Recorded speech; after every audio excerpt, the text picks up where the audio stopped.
Let you kids get to bed, I get the storybook. Pete Rock and C.L. Smooth's new album For the Culture. Legendary hip-hop producer Pete Rock sat in a sterile, fluorescent-lit doctor's office in downtown White Plains, New York, staring at the medical chart in front of him. His doctor, a slender, older man with horn-rimmed glasses he'd known for years, sighed deeply before delivering the news. Mr. Phillip, I hate to say this, but you have stage 4 testicular cancer. I give you 2 months at best. The words hit him like a New Jersey PATH train. Pete had spent his life crafting beats, creating classics, and influencing the very fabric of hip-hop. And now he was staring down the end of his life at the young age of 54, the same age that Irv Gotti passed away at. He had always believed his legacy would be in the music, but now he had to solidify that.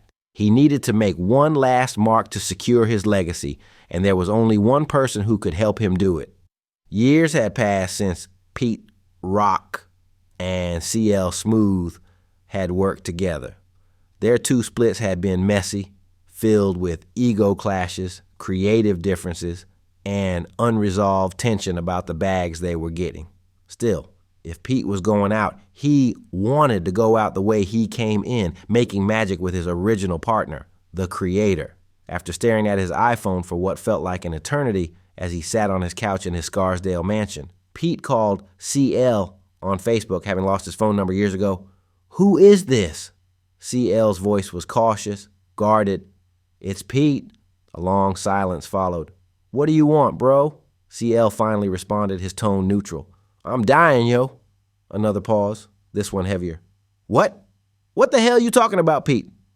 "I got cancer, bro. 2 months to live. I want to do one last album with you before I go," Pete muttered, tears welling up in his dark-rimmed eyes. C.L. exhaled sharply. "Damn. Pete? I'm sorry to hear that shit, bro. We gotta do this, man. One last time for our legacies. When a dude about to die, he think about stuff like that." After a long, excruciating pause, C.L. finally muttered, "All right. Let's link up and make this happen." The first session was tense. The old chemistry was still there, but so was the baggage. They traded verses, bouncing ideas, but the memories of past fights lingered in the air. Still, as the beats played and the rhymes flowed, they started feeling the same magic that made them a household name back in the early 90s. The energy was undeniable. This wasn't just an album. It was a testament to their legacy. They titled it For the Culture, but one night, Pete was reading some medical pamphlets his doctor had given him about testicular cancer and got pissed off enough to change the album's name to Fuck Cancer, a battle cry against fate itself.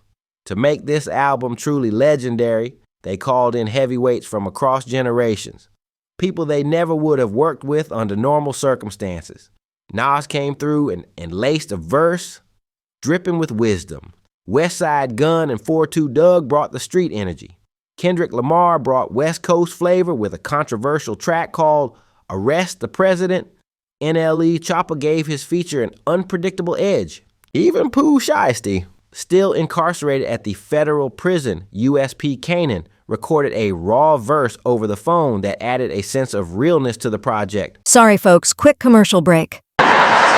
That's just like black folks to come on this YouTube thing and look at all these G.K. David movie stories, but don't send no Cash App or even hit the damn like or subscribe buttons. My people ain't shit. No, I'm just playing. I love all y'all. Well, except for them niggas that broke in my Cadillac last Tuesday. Fuck them niggas. Y'all go ahead and hit that like and subscribe button for my boy so he can keep blessing y'all with this good content. Thank you, Stephen. You're welcome, Calvin.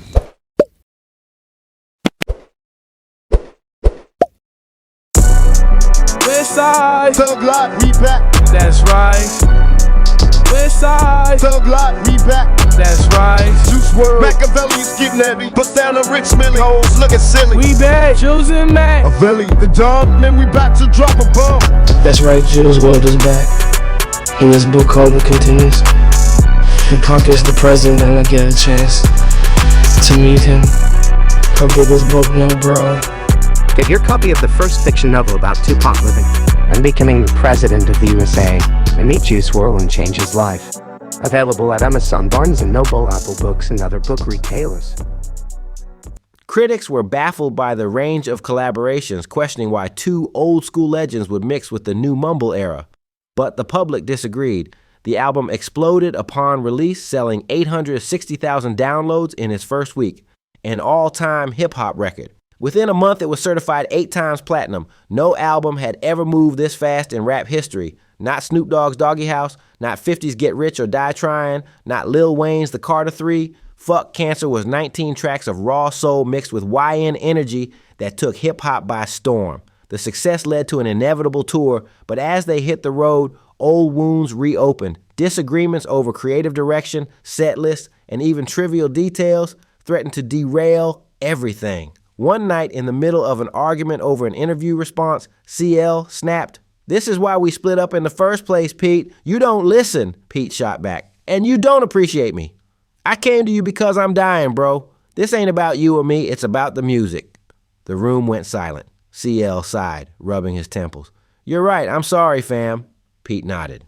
"Me too." They embraced, putting their past behind them once and for all. As the 2-month mark approached, Pete began preparing for the inevitable. He updated his will, giving away most of his possessions, his foreign whips, jewelry, $30,000 sneaker collection, and even his prized vinyl collection. He recorded farewell messages for his loved ones and made peace with his fate, ready to die like Biggie was back in '94. He paused. "We made a mistake." Pete furrowed his brow. "What do you mean, Doc?" "There was a mix-up with the files. You actually don't have cancer." Silence. At first, the producer extraordinaire looked as if he was about to punch the medical man in the mouth, but then Pete started laughing, hard, hysterically. "You mean to tell me I did all this for nothing?" The doctor chuckled nervously. I'm so sorry, sir." Pete left the office with a newfound appreciation for life. He had made an album for the ages, reconnected with his best collaborator, and cemented his legacy, and now he had a future to look forward to. As he walked outside, the Westchester County sun shining on his face, he picked up his phone and called CL. "Yo," CL answered. "You won't believe this," Pete said with a smirk. "I ain't dying, bro. My damn doctor made a mistake with the files or something." A long silence. Then a burst of laughter on the other end. "Guess we got more albums to make." Pete grinned. "Damn right."